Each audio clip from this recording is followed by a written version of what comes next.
Welcome back to another video. Now let's talk about limit. So what is limit? Let's say I want to fetch data from student table.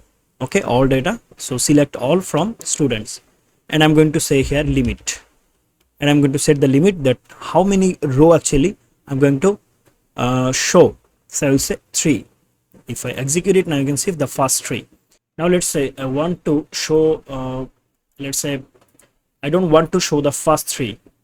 Okay, here you can see if I remove it, if I give here semicolon, you can see that I have 7 data, right? Okay, so let's say I don't want to show the first 3. So what I will do, I'll use limit then 3 comma 3. Let's say I don't want to show first 3 column, so it will skip.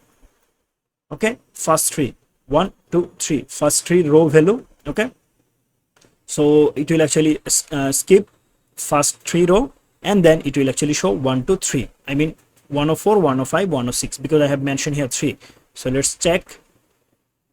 So it will actually show 104 to 107. Yeah, 6. Okay, here you can see 104, 105, 106. Let's say I want to show 2 only, so it will show 104 and 105.